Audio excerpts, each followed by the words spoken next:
Hello everyone, my name is Ritu. मैं फिर से आप लोगों का स्वागत करती हूँ सीएल करियर एकेडमी के ऑनलाइन प्लेटफॉर्म पे।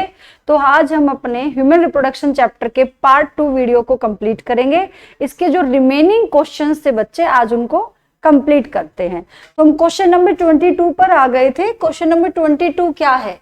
Changes in GnRH pulse frequency in female is controlled by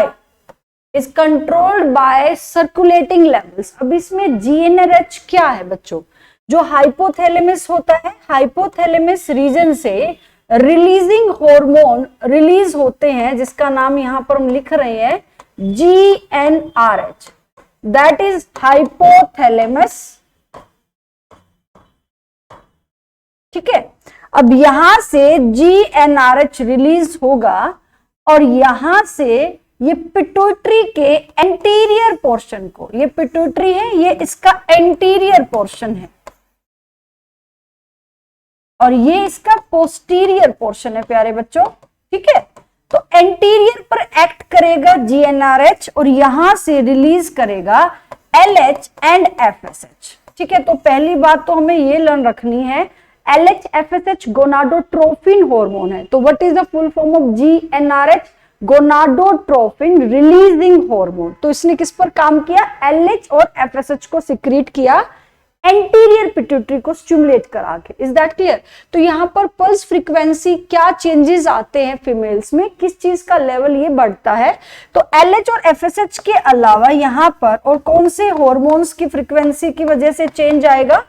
oestrogen and progesterone.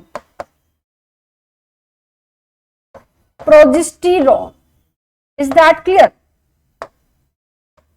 वैसे बच्चे ये जो हार्मोन है ये GnRH को नेगेटिव फीड मैकेनिज्म प्रोवाइड करते हैं। अब जिसी वजह से इसकी फ्रीक्वेंसी में चेंज आता है, तो हमारा करेक्ट आंसर क्या रहेगा? पढ़ते हैं option, oestrogen and progesterone. Correct answer तो बेटा यही रहेगा, एस्ट्रोजन एंड प्रोजेस्टेरोन। अब नेक्स्ट ऑप्शन अगर देखें तो इसमें इनहिबिन है, बट ये नहीं हो सकता, इनहिबिन नहीं होगा यहां पर। ठीक है, प्रोजेस्टेरोन अकेला नहीं होगा और प्रोजेस्टेरोन इनहिबिन के कॉम्बिनेशन में नहीं होगा। इनहिबिन आपके सिलेबस में भी नहीं है और इस तरह का क्वेश्चन आगे नीट में भी नहीं आएगा, क्योंकि इनहिबिन का कोई भी नाम आपके एनसीईआरटी में नहीं है। तो यहां पर इसका करेक्ट आंसर क्या जाएगा GnRH के लिए? Oestrogen and progesterone. तो ये इसका करेक्ट आंसर रहेगा। ये एक अच्छा क्वेश्चन था। नेक्स्ट क्वेश्चन पर चलते हैं। नेक्स्ट क्वेश्चन क्या है? Select the incorrect statement. Incorrect statement को सेलेक्ट करना है, तो हमने इसको अंडरलाइन करना है कि हमें पहले क्या फाउंड करना है? इनकरेक्ट। तो स्टेटमेंट रीड करते हैं, FSH stimulate Sertoli cell. Learn करने के लिए आपको मैंने बताया था FSH में S आता है, तो S के लिए आपको लर्न कर लो, सर्टोली सेल पर एक्ट करेगा। FSH किस पर एक्ट करेगा? सर्टोली सेल पे। बिल्कुल ठीक लिखा है। एंड सर्टोली सेल पर एक्ट करेगा तो कौन से प्रोसेस को कराएगा? स्पर्मियोजेनेसिस। कौन से प्रोसेस को? स्पर्मियोजेनेसिस। अब ये स्पर्मियोजेनेसिस क्या है? Genesis means formation. Previous video में भी हमने इसके बारे में क्वेश्चंस किए थे। किस चीज की फॉर्मेशन? अभी स्पर्म का काम चल रहा है, मीन्स स्पर्म बन रहा है। स्पर्मेटिड स्पर्मेटोजोआ में जब जाते हैं तो वो जो मैच्योर होगा स्पर्मेटोजोआ, जिसको हम स्पर्म बोलते हैं, तो उसका हेड, उसका मिडल पीस, उसका नेक, उसकी टेल, ठीक है, जब वो कंप्लीट रेडी हो जाता है तो उस पूरा प्रोसेस क्या कहलाता है? स्पर्मियोजेनेसिस।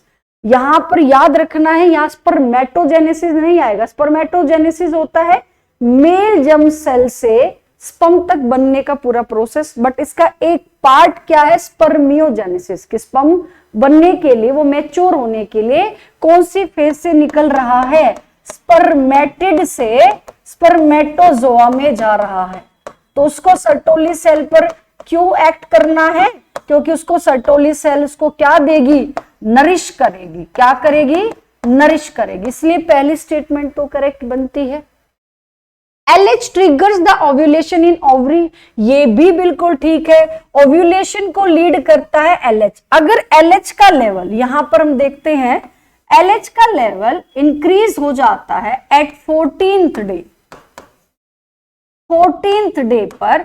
तो यहां पर LH इंक्रीज होने से ग्राफिन फॉलिकल रप्चर हो जाता है, ठीक है, तभी ओव्यूलेशन हो रहा है। तो स्टेटमेंट 2 भी करेक्ट है।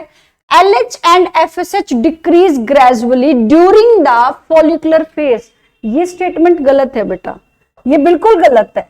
अब इसने कहा है डिक्रीज, डिक्रीज नहीं होगा। अगर LH और FSH का लेवल डिक्रीज हो गया तो फॉलिकल्स डेवलप नहीं होंगे, ठीक है। तो ग्रेजुअली क्या आना चाहिए था, धीरे धीरे यहां पर वो इंक्रीज करेगा। अगर ये इंक्रीज वर्ड होता तो स्टेटमेंट होती करेक्ट, बट अब ये क्या है, डिक्रीज, तो यही हमारी इनकरेक्ट है। एक और देख लेते हैं, LH triggers secretion of androgen from the Leydig cell. कैसे लर्न करना है, LH किस पर काम कर रहा है, लिडिक पर, L आ गया इसमें, तो हमें इसको लर्न करना है लिडिक। तो ये वाली स्टेटमेंट भी ठीक है। तो इनकरेक्ट आपकी कौन सी बनती है, ऑप्शन सी इसका इनकरेक्ट आंसर रहेगा, ठीक है। तो इसका सी आएगा क्योंकि यहां पर डिक्रीज वर्ड लिखा है, ठीक है। तो इस तरीके से अगर कोई क्वेश्चन आता है तो सबसे पहले पूरी स्टेटमेंट रीड किया करो बच्चे, आप सारे ऑप्शंस की, देन फाइंड आउट किया करो। Is that clear? तो इसका करेक्ट आंसर हमने लगा लिया, इसका करेक्ट आंसर है बच्चों सी। नेक्स्ट क्वेश्चन पर चलते हैं, which of the following events is not associated with ovulation in human female, not associated.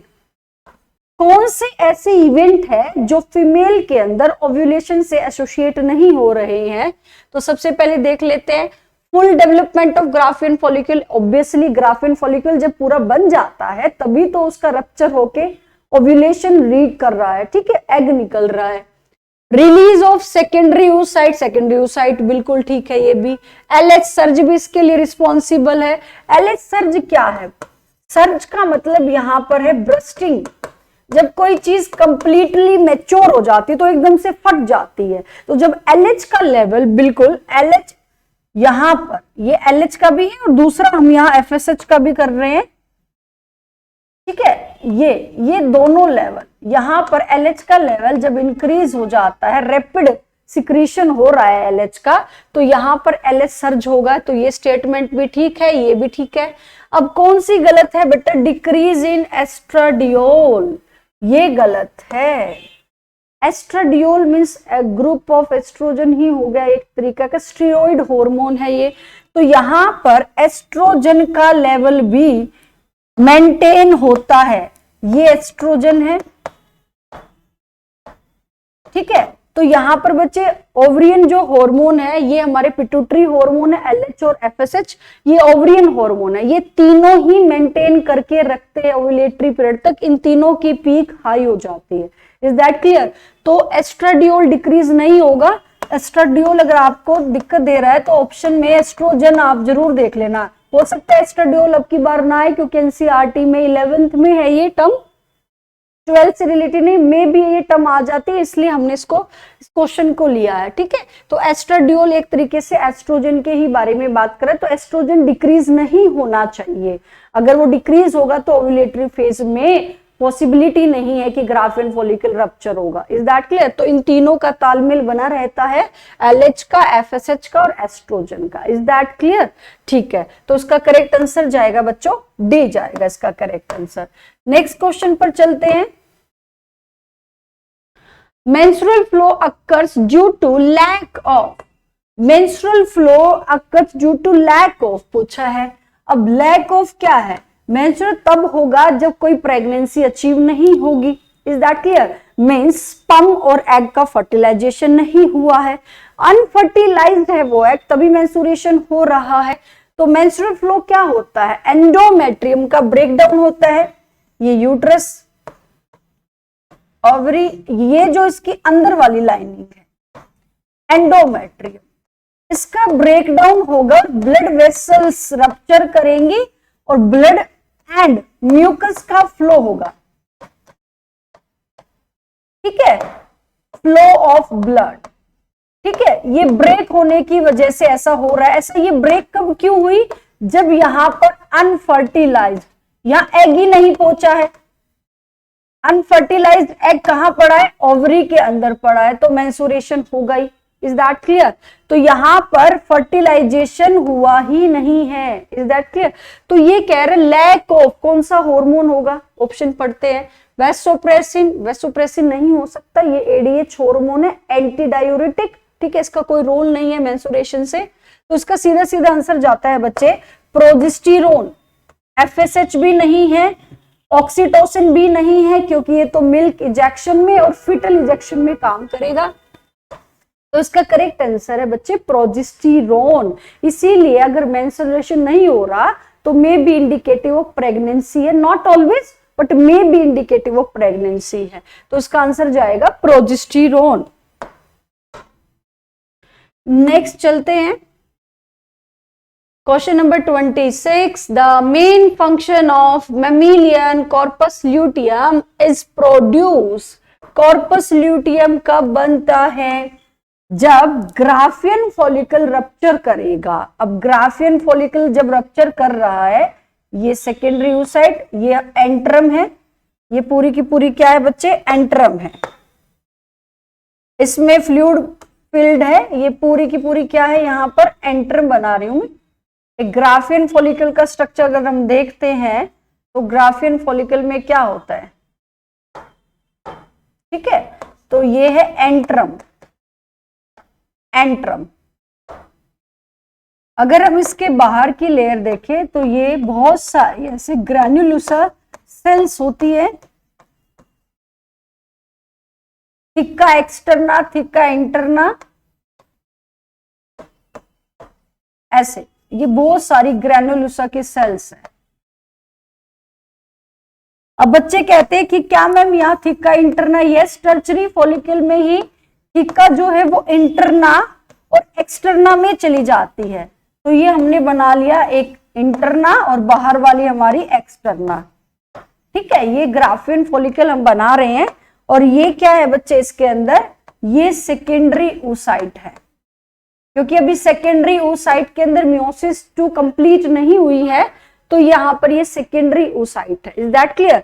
और ये हमारा जो एंट्रम फ्लूइड फिल्ड कैविटी है, तो ये अगर हम बात करें इसको, जब अगर ग्राफियन फॉलिकल कहेंगे तो इसके यहाँ पर एक नॉन सेलुलर लेयर और बन जाएगी, जिसका नाम क्या होगा, जोना पेलुसिडा। अब जब इसका रप्चर होता है, जब ये टूट जाता है, ब्रेक हो जाता है, तो इसका जो रिमेनिंग, फॉर एग्जांपल ये ऐसे ब्रेक हो गया है ना, इसमें से ये सेकेंडरी oocyte बाहर निकल गया है, तो ये जो रिमेनिंग सब्सटेंस बचता है, ये जो रिमेनिंग सब्सटेंस बच गया इसके अंदर,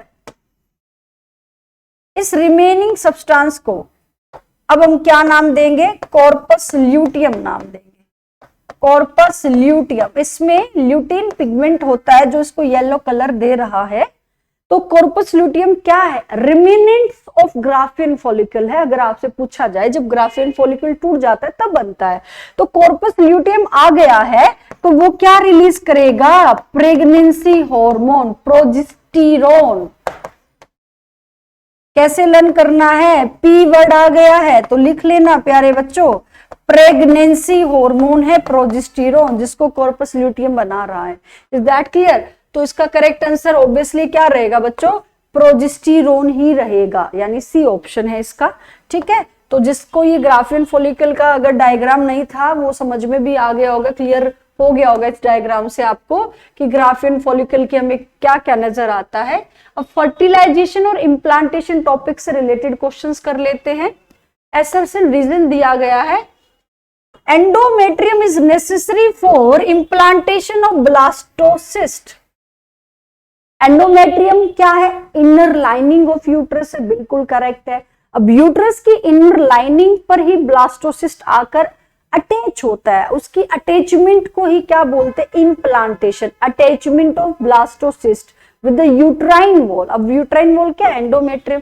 तो ये स्टेटमेंट जो है असर्शन बिल्कुल करेक्ट है, is that clear? Next reason पर चलते हैं। In the absence of fertilisation the corpus luteum degenerate.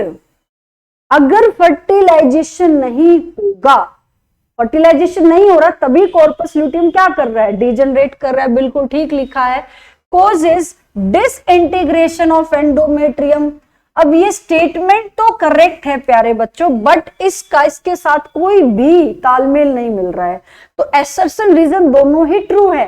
As it is NCERT की लाइन से क्वेश्चन आया है बच्चे, ये बिल्कुल वही लाइन लिखी गई है कि कॉर्पस ल्यूटियम डिजनरेट हो रहा है तो डिसइंटीग्रेशन होगा एंडोमेट्रियम का, बट ये इसके साथ तालमेल नहीं बना रहा है। तो इसलिए दोनों स्टेटमेंट तो करेक्ट है, बट इसकी करेक्ट एक्सप्लेनेशन नहीं है। तो इसका आंसर क्या जाना चाहिए? Both A and R is true but R is not the correct explanation of A. ये आपको पता है, ठीक है। ये ऑप्शन थोड़े ध्यान से पढ़ने हैं, हो सकता है कि इसको आगे पीछे करके लिख दिया जाता है, तो ये थोड़ा आपको ध्यान से देखना है। तो इसका करेक्ट आंसर क्या रहेगा? ए। नेक्स्ट चलते हैं। Receptors for sperm binding in mammals are present on। अब प्रेजेंट पूछा गया रिसेप्टर, वैसे इस तरह का क्वेश्चन अब आने के चांसेस थोड़े कम से होते जा रहे हैं क्योंकि ये हमारा प्रॉपर एनसीईआरटी में मेंशन नहीं है, बट ये जो ऑप्शंस है ये गिवन है हमारी डायग्राम में। तो हम एक डायग्राम बनाते हैं बच्चे, जिसके अंदर हम ये देखेंगे, ये जो है ये वाइटलिन मेम्ब्रेन है, इसके चारों तरफ हमने एक लेयर और बना ली। इसको मैं थोड़ा दूसरे कलर से दिखा रही हूं ताकि आपको और अच्छे से क्लियर हो जाए, ठीक है। ये जो आपको इसके अंदर स्पेस नजर आ रहा है दो मेम्ब्रेन के बीच में, इसको बोलेंगे पेरिथिलिन स्पेस। ये एग का प्रो न्यूक्लियस है, ठीक है। अभी इसका कोई फ्यूजन नहीं हुआ है, ये ओवम का स्ट्रक्चर हम बना रहे हैं, तो उसका पहला प्रोटेक्शन इसकी मेम्ब्रेन, प्लाज्मा मेम्ब्रेन तो है ही। अब इसके अलावा वाइटलिन मेम्ब्रेन है, पेरीवाइटलिन स्पेस आ गया। अब ये जो मेम्ब्रेन आपको नजर आ रही है, ये फर्स्ट हो गई, ये सेकंड, ये है जोना पेलुसिडा। जोना पेलुसिडा, इसके ऊपर आपको इस तरीके से कोरोना रेडिएटा नजर आएगा। अब ये बच्चा पूछता है मैडम कोरोना रेडिएटा बनी कैसे है? कोरोना रेडिएटा ग्रैन्युलोसस सेल सी एक तरीके से, जब ग्राफियन फॉलिकल्स बन रहा है और उसका रप्चर होता है तो बहुत सारे ग्रैन्युलोसस सेल साथ में आ जाती है सेकेंडरी ओसाइट की, बिल्कुल ठीक है। तो वो जो सेल है उनको हम क्या बोलते हैं? Corona radiata. Corona radiata, radially present है कोरोना रेडिएटा, ठीक है। तो ये चार एक प्रोटेक्शन है इन तरीके से, ओवम का प्रोटेक्शन। तो हमने देखा पहला वाइटलिन, दूसरा पेरीवाइटलिन स्पेस, तीसरा जोना पेलुसिडा और फोर्थ क्या है हमारा? Corona radiata. तो यहां पर स्पर्म जब बाइंड करता है तो स्पर्म, फॉर एग्जांपल यहां पर स्पर्म ऐसे आ रहा है, ओके, ये स्पर्म है, तो बहुत सारे स्पर्म एक साथ आते हैं, बट यहाँ पर एक ही स्पर्म की एंट्री होती है, फिर ब्लॉकेज लग जाता है। तो कौन लगाएगा वो ब्लॉकेज? Zona pellucida. कौन लगाएगा प्यारे बच्चों? Zona pellucida. ये जो जोना पेलुसिडा है ये स्पर्म की एंट्री को, एक ही स्पर्म को एंटर करने देगी। तो यहां पर प्रेजेंट है रिसेप्टर। क्या प्रेजेंट है? रिसेप्टर। क्या प्रेजेंट है? ये रिसेप्टर जो स्पर्म बाइंडिंग के लिए रिस्पॉन्सिबल है, वो ये चेक करते हैं इसी स्पीसीज का स्पर्म है और एक ही स्पर्म जाना चाहिए, तो पोलिस्पर्मी से भी बचाती है जोना पेलुसिडा, ठीक है। तो ये थे रिसेप्टर। तो रिसेप्टर कहां मिलेंगे आपको? जोना पेलुसिडा पर मिलते हैं। तो this is the structure of ovum. Is that clear? ये इसके सेंटर में क्या है? इसका न्यूक्लियस है, यहां पर इसका साइटोप्लाज्म है। Is that clear? तो इसका करेक्ट आंसर क्या जाएगा कि रिसेप्टर फॉर स्पर्म बाइंडिंग कहां दिखाई दे रहे थे आपको? जोना पेलुसिडा पे। Is that clear? तो इसका आंसर जाएगा जोना पेलुसिडा। अब हो सकता है इस तरीके का क्वेश्चन आ जाए, जोना पेलुसिडा और क्या करता है? पोलिस्पर्मी को प्रिवेंट करता है।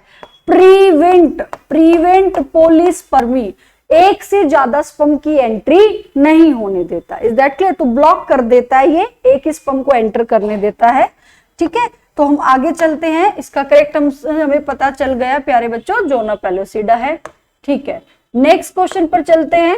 नेक्स्ट क्वेश्चन क्या है? Extrusion of second polar body from egg nucleus occurs. अब सेकेंड पोलर बॉडी पूछा है, सेकेंड पोलर बॉडी कब निकलती है? Egg nucleus, from egg nucleus. सुनो बच्चे, जब स्पर्म एंटर करेगा फीमेल रिप्रोडक्टिव ट्रैक्ट में, फॉर एग्जाम्पल ये स्पर्म है, जब स्पर्म एंटर कर रहा है, यहाँ एंडोमेट्रियम, पहले सर्विक्स, वजाइना, सर्विक्स, एंडोमेट्रियस, ये स्पर्म यहाँ आ गया, यहाँ एग है, ये स्पर्म जब यहाँ आता है तो स्पर्म और एग यहाँ पर मियोसिस 2 कंप्लीट होती है स्पर्म की एंट्री के बाद। तो जब मियोसिस 2 कंप्लीट हो रही है तो इसका आंसर क्या है? After the entry of sperm but before fertilisation. Fertilisation अभी नहीं हुआ है, एंट्री हो चुकी है, स्पर्म की एंट्री हो चुकी है, एंट्री हो चुकी है स्पर्म की, बट नो फर्टिलाइजेशन, अभी फर्टिलाइजेशन नहीं हुआ है। तो यहां पर क्या इवेंट होगा कि ये जो सेकेंडरी oocyte है, ये ग्राफियन फॉलिकल से निकल चुका था सेकेंडरी oocyte, अब ये सेकेंडरी oocyte 2 अनइक्वल पार्ट्स में डिवाइड हो जाता है। इसको हम थोड़ा अच्छे से लेबल करते हैं, ये सेकेंडरी oocyte है। जब तक वो सेकेंडरी oocyte है तो उसको हम ओवम नहीं कहेंगे। जब सेकेंडरी oocyte से जब वो बिल्कुल मियोसिस 2 कंप्लीट हो जाएगी, यहां पर मियोसिस 2 कंप्लीट होगी after the entry of sperm, meiosis 2 is completed. जब कंप्लीट होगी तो यहां पर एक छोटी सी बॉडी आती है, उसको क्या बोल रहे हैं? Second polar body. क्या बोल रहे हैं? Second polar body. ठीक है, अब जो दूसरा स्ट्रक्चर आपको बड़ा सा सेल नजर आ रहा है, ये क्या है? ओवम है, जिसको हम ओटिड भी बोलेंगे।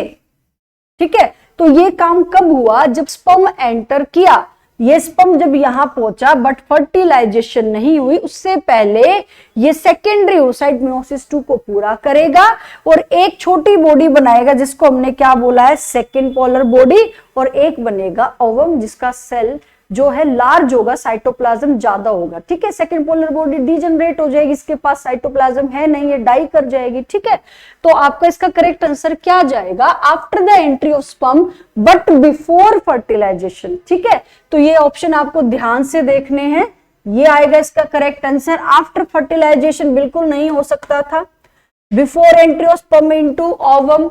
अब इसमें और इसमें क्या है? Before entry of sperm into ovum, but sperm enter कर लेता है तभी ऐसा कुछ हो रहा है, यानी फर्टिलाइजेशन नहीं होगा। तो करेक्ट पॉसिबिलिटी ऑप्शन ए की जाएगी इसकी। ठीक है, ठीक है, तो इसका आंसर रहेगा करेक्ट ए। नेक्स्ट क्वेश्चन पर चलते हैं। कैपेसिटेशन अकर्स इन, ऐसे टर्म भी हमारी एनसीईआरटी में गिवन नहीं है बट ऐसा क्वेश्चंस आया हुआ है, तो इसके आसपास ऑप्शंस आ जाते हैं। तो कैपेसिटेशन हम क्या है? कैपेसिटेशन इसको समझते हैं। फीमेल रिप्रोडक्टिव ट्रैक्ट के अंदर स्पर्म की इंक्रीजिंग, इसको लिख लो, increasing the fertilising capability of sperm, capability of sperm. जब स्पर्म फीमेल रिप्रोडक्टिव ट्रैक्ट में एंटर करेगा तो फीमेल रिप्रोडक्टिव ट्रैक्ट से जो सिक्रीशन आएगा वो स्पर्म पर एक्ट करेगा और उसकी फर्टिलाइजिंग कैपेसिटी को इंक्रीज करता है। उसी को क्या बोलेंगे? कैपेसिटेशन। तो कैसे लर्न किया? कैपेसिटेशन, कैपेबिलिटी बढ़ा दी, कैपेबिलिटी को बढ़ा दिया। कैपेबिलिटी किसकी? स्पर्म की। किसके अंदर हुआ है ये काम? फीमेल रिप्रोडक्टिव ट्रैक्ट के इनसाइड हुआ है। ठीक है, यानी इंसीमिनेशन हो चुका है, स्पर्म एंटर कर चुका है, तब ये काम हुआ है। बट फर्टिलाइजेशन से पहले, अकर्स बिफोर फर्टिलाइजेशन। जब फर्टिलाइजेशन ही हो जाएगा तब क्या फायदा है? फर्टिलाइजिंग कैपेसिटी तो फर्टिलाइजेशन से पहले ही इंक्रीज करनी चाहिए ना।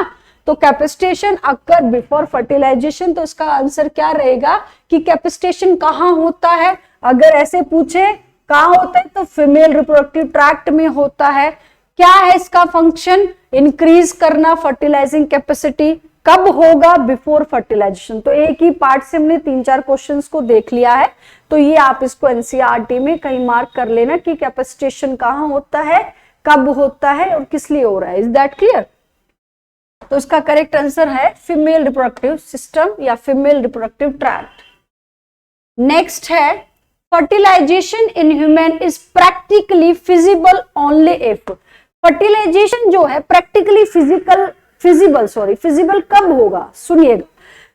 फर्टिलाइजेशन का मतलब क्या होता है, इधर से स्पर्म और ओवम दोनों का साइमल्टेनियसली अराइवल होना चाहिए, एक टाइम पर वो पहुंचे, तभी फर्टिलाइजेशन की जो पॉसिबिलिटी है वो ज्यादा रहती है। तो ऐसा कब होता है, जब फैलोपियन ट्यूब के अंदर, अब आपको थोड़ा सा अगर हम ड्रॉ करें, ये फैलोपियन ट्यूब है, यहां ओवरी है, ओवरी से एग रिलीज हुआ, दिस इज एग। अब ये एग फिमरे ने कैच करके इसको फैलोपियन ट्यूब में दे दिया है, एम्पुला पर ये पहुंच गया है। ये वाला पोर्शन तो इन्फुडिबुलम है, थोड़ा सा इसको हम यहां दिखा देते हैं, एम्पुलरी पोजीशन पे ये पहुंच गया है। Is that clear? यहां पर आ गया है, और यहीं से अगर देखें यहां स्पर्म की भी एंट्री हो रही है, तो स्पर्म जब आता है तो इनका अराइवल, ये स्पर्म है, ये एग है, तो इनका अराइवल साइमल्टेनियसली होना चाहिए। साइमल्टेनियसली, ऐसा नहीं है कि यहाँ एग तो आ गया स्पर्म नहीं आया, पहले स्पर्म आ गया एग नहीं आया, तो पॉसिबिलिटी फर्टिलाइजेशन की नहीं रहेगी। तो फिजिबल स्टेटमेंट क्या है, इसको हम पढ़ लेते हैं। The sperm are transported into vagina just after the release of ovum। बिल्कुल गलत है बेटा, ये ऐसा नहीं है। ओवम के बाद तब ऐसा हो रहा है, तो फिर पॉसिबिलिटी कहाँ रहेगी।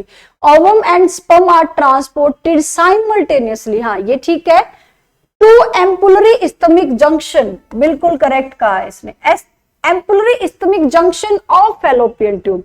तो ये वाला पोर्शन क्या था, एम्पुला। एम्पुला थोड़ा वाइडर पोर्शन होता है, ठीक है, और ये वाला जो पोर्शन है दिस वन, ये क्या है, ये वाला पोर्शन इतना, ये क्या है, इस्थमस।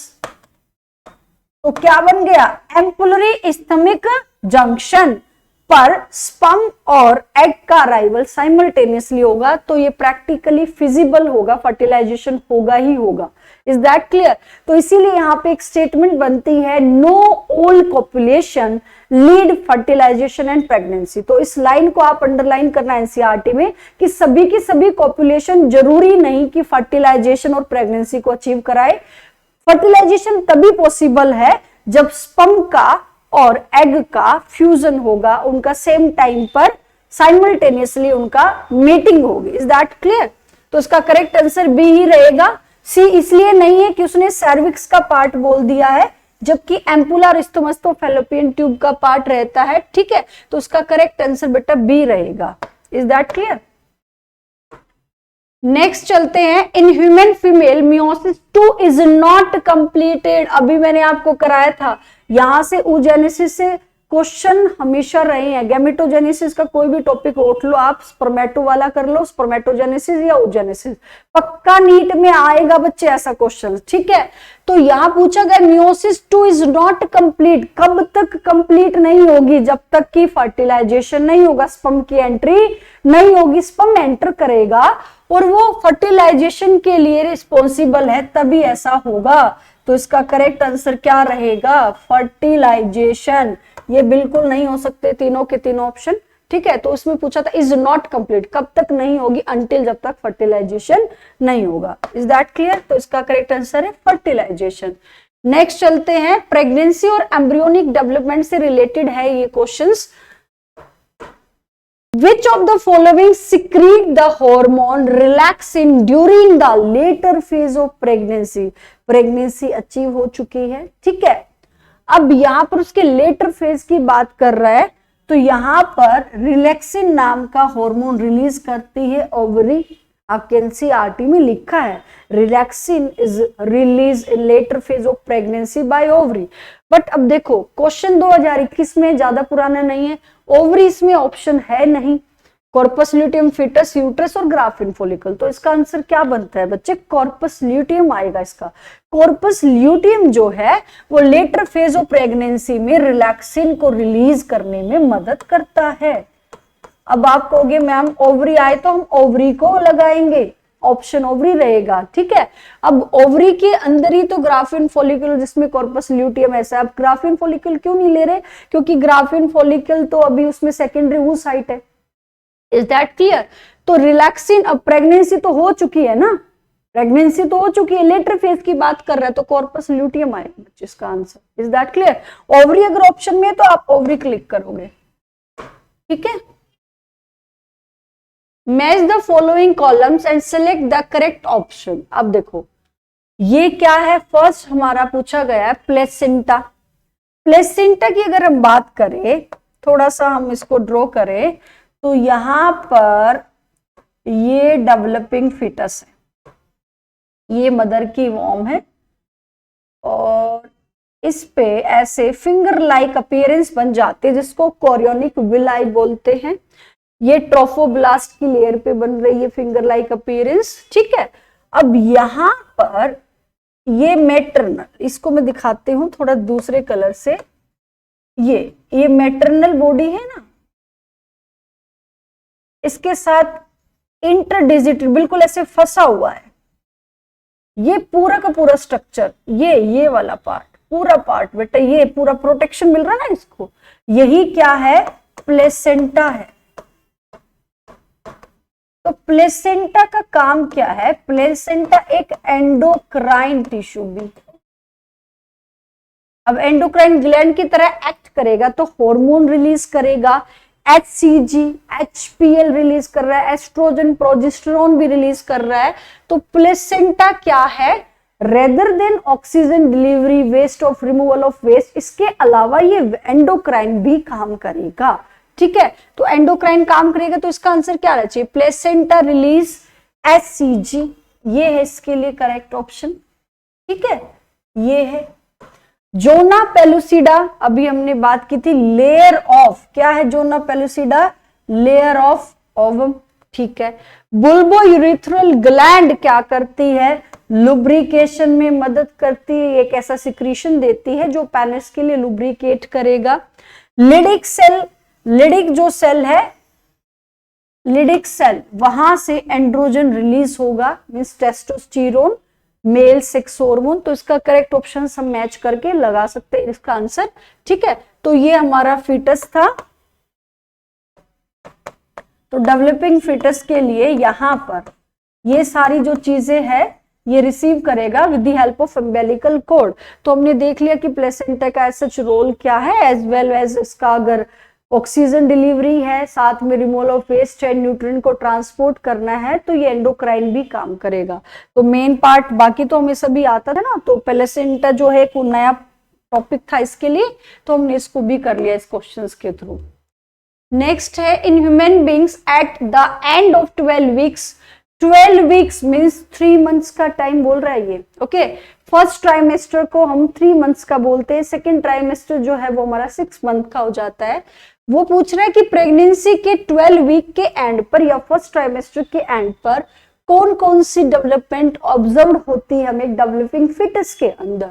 तो हम रीड करते हैं, most of the major organ system are formed. Yes, ये बिल्कुल ठीक यही है बेटा इसका आंसर, most of the organ, major organ. अब यहाँ पर लिम्स भी बन गए हैं, डिजिट्स भी बन गए हैं, उसका एक्सटर्नल जेनिटिलिया भी बन गया है।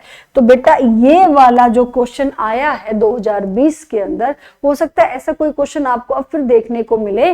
तो प्लीज आप एनसीईआरटी से यहाँ एक नोट्स जरूर बनाना, फर्स्ट वीक में क्या हो रहा है, फर्स्ट वीक है आपका या फर्स्ट ट्राइमेस्टर है या आपका सेकेंड ट्राइमेस्टर का एंड है या 5th मंथ है, ये आपको इवेंट जरूर लर्न करने हैं। तो जैसे आपको फर्स्ट हार्ट साउंड देखने को मिलता है वो पहला साइन ही है, प्रेगनेंसी हो चुकी है। ठीक है, उसके बाद most of the major organ यानी लिम्स वगैरह बन गए हैं। ठीक है, तो इसका करेक्ट आंसर तो ए है, बाकी हम ऑप्शन और भी देख लेते हैं। The head is covered with fine hair, बेटा ये 5th मंथ में होता है ऐसा। मूवमेंट ऑफ फीटस भी 5th मंथ में होती है। आईलिड और आईलैश जो है वो बन गए और सेपरेट होते हैं at the end of 6th month बोल लो, या उसको बोलेंगे सेकेंड ट्राइमेस्टर के एंड पर, सेकेंड ट्राइमेस्टर के एंड। ठीक है, तो ये क्वेश्चन एनसीईआरटी से आपको लाइन टू लाइन लर्न रखना है। Is that clear? Next question पर चलते हैं। Hormone secreted by the placenta to maintain the pregnancy. ऐसे कौन से हार्मोन रिलीज होते हैं प्लेसेंटा? अभी हमने इस क्वेश्चन को किया कि प्लेसेंटा क्या है, एंडोक्राइन की तरह भी एक्ट करेगा। तो इससे कौन से हार्मोन है जो प्रेगनेंसी को मेंटेन करते हैं? HCG, HPL, ठीक है, और आपका एस्ट्रोजन, प्रोजेस्टेरोन। ठीक है, तो इसका करेक्ट आंसर क्या जाना चाहिए? HCG human chorionic gonadotropin, HPL human placental lactogen, ठीक है, प्रोजेस्टेरोन एंड एस्ट्रोजन, ये जाएगा। प्रोलैक्टिन बिल्कुल नहीं है, इसमें रिलैक्सिन, ऑक्सीटोसिन, इसलिए ये भी गलत है। ग्लूकोकॉर्टिकॉइड्स आएगा ही नहीं इसके अंदर, प्लेसेंटा रिलीज नहीं करता इनको। ठीक है, तो प्लेसेंटा इन चारों को रिलीज करता है, ये हमें लर्न करना है। तो उसका करेक्ट आंसर है सी। नेक्स्ट क्वेश्चन पर चलते हैं। Select the correct option describing the gonadotropin activity in a normal pregnant female.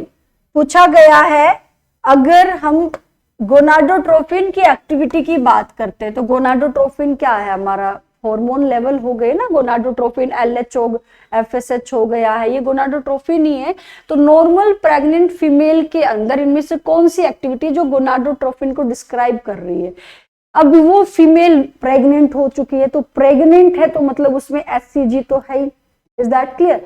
तो HCG का जो कॉन्सेंट्रेशन है वो ज्यादा होना चाहिए ताकि बच्चे वो एस्ट्रोजन, प्रोजेस्टेरोन की सिंथेसिस करती रहे। अब एस्ट्रोजन और प्रोजेस्टेरोन अगर बनता रहेगा तो प्रेगनेंसी को मेंटेन करेगा।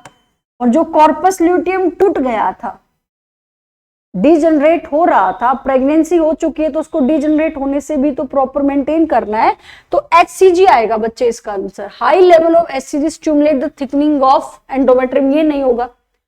HCG जो है वो कॉर्पस ल्यूटियम को मेंटेन करने के लिए प्लेसेंटा से रिलीज होता है। Is that clear? ताकि एस्ट्रोजन और प्रोजेस्टेरोन का लेवल मेंटेन रहे। तो इसका करेक्ट आंसर क्या जाना चाहिए? LH और FSH ये भी नहीं है। LH FSH implantation of embryo बिल्कुल गलत है। तो यहां पर जाएगा हाई लेवल ऑफ HCG जो एस्ट्रोजन और प्रोजेस्टेरोन की सिंथेसिस को स्टिमुलेट करेगा और यही हार्मोन उसकी प्रेगनेंसी को मेंटेन करेंगे, कॉर्पस ल्यूटियम को मेंटेन करेंगे। ये वाला ए बिल्कुल नहीं जाएगा। ठीक है, अब एंडोमेट्रियम की थिकनिंग से HCG का रोल नहीं है, वो कॉर्पस ल्यूटियम मेंटेन हो जाएगा तो एंडोमेट्रियम का जो है या एस्ट्रोजन उसको मेंटेन करता रहेगा। ठीक है, तो इसका आंसर जाएगा डी। ओके, तो नेक्स्ट चलते हैं। पार्चुरेशन और लैक्टेशन टॉपिक से रिलेटेड है ये। Which of the following hormones is responsible for birth, milk ejection reflex and fetal ejection reflex? What do you mean by parturition? The act of delivery a child. क्या होता है parturition बच्चे? Parturition का मतलब होता है the act of delivery of a child. The act of delivery of a child. एक child, बच्चे का जन्म होना पार्चुरेशन होता है। ठीक है, ये कैसे इंड्यूस होता है इसको हमने थोड़ा पढ़ लेना है। पार्चुरेशन कैसे इंड्यूस होता है पूछ लिया जाता है। एक फुल्ली डेवलप फीटस, ये जो फीटस है ये फुल्ली डेवलप हो गया है, इसके सारे ऑर्गन सब कुछ बन गया है, साथ में फुल्ली डेवलप फीटस और जो बॉडी है ये प्लेसेंटा जो पूरा था मेटरनल जो बॉडी के अंदर बन रहा है, ये एक सिग्नल इंड्यूस करते हैं जिसकी वजह से माइल्ड कॉन्ट्रैक्शन होना शुरू हो जाती है और उस कॉन्ट्रैक्शन को ट्रिगर करने के लिए, ये कॉन्ट्रैक्शन हो रही है यूट्रस के अंदर, इसको ट्रिगर करने के लिए, ट्रिगर इंक्रीज करने के लिए ऑक्सीटोसिन रिलीज होता है पिट्यूटरी से। ठीक है, तो ऑक्सीटोसिन ही है जो फीटल इजेक्शन रिफ्लेक्स में काम आता है एंड मिल्क इजेक्शन रिफ्लेक्स में भी काम आता है। ठीक है, तो ऑक्सीटोसिन क्या करेगा, फीटस के अंदर यहां पर जो यूट्रस की लेयर है मायोमेट्रियम, कैसे लर्न करोगे? एम से मायो, एम से मिडल लेयर ऑफ यूट्रस और एम से मस्कुलर लेयर, ऐसे याद करना है।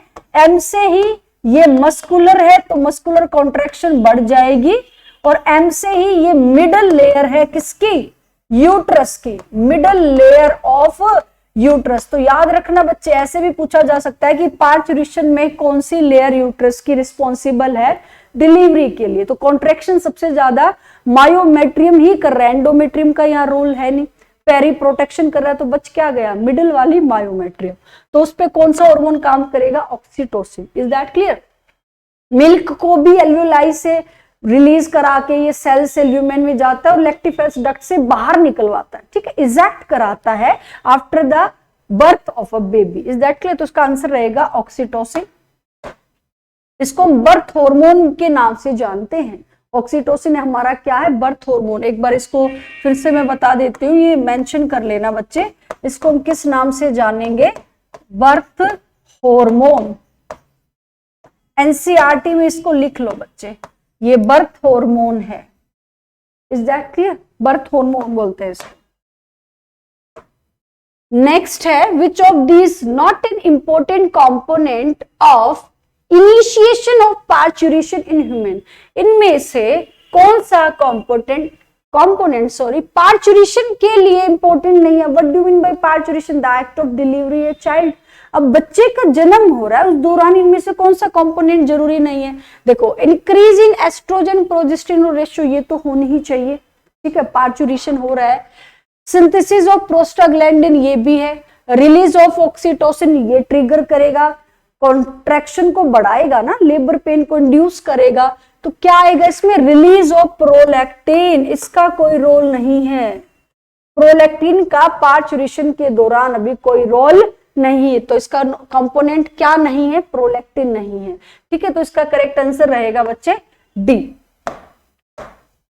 नेक्स्ट है जो हमारा लास्ट क्वेश्चन है इस वीडियो का, गिवन बिलो टू स्टेटमेंट। अब एसर्शन रीजन आ गया, ये एसर्शन रीजन को थोड़ा सा आपको ध्यान से पढ़ना चाहिए।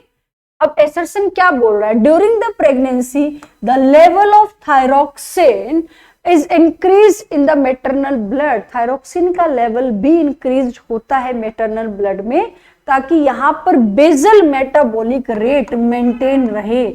बेसल मेटाबॉलिक रेट मेंटेन रहे प्रेग्नेंट फीमेल का। इज दैट की बीएमआर बोलेंगे हम इसको।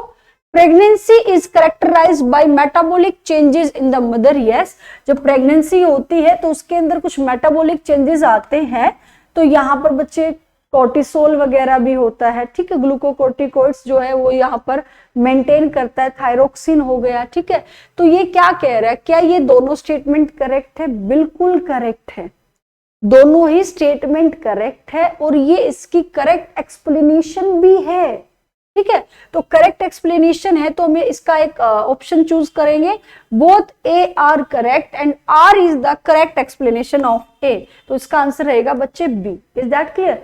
तो आपको जब इस तरह के क्वेश्चंस आते हैं तो एसएसएल रीजन पे करेक्ट इनकरेक्ट के स्टेटमेंट के क्वेश्चंस को ध्यान से पढ़ना है, ये आपके अच्छा स्कोर दिलाते हैं, ठीक है। तो आज की वीडियो को हम यहीं पर खत्म करते हैं। नेक्स्ट चैप्टर हम रिप्रोडक्टिव हेल्थ बनाएंगे, उसकी वीडियो आएगी जल्दी, ठीक है। तो आप हमारे साथ बने रहिएगा। अगर आपको वीडियो अच्छी लगती है तो like, share and comment. Okay, thank you everyone.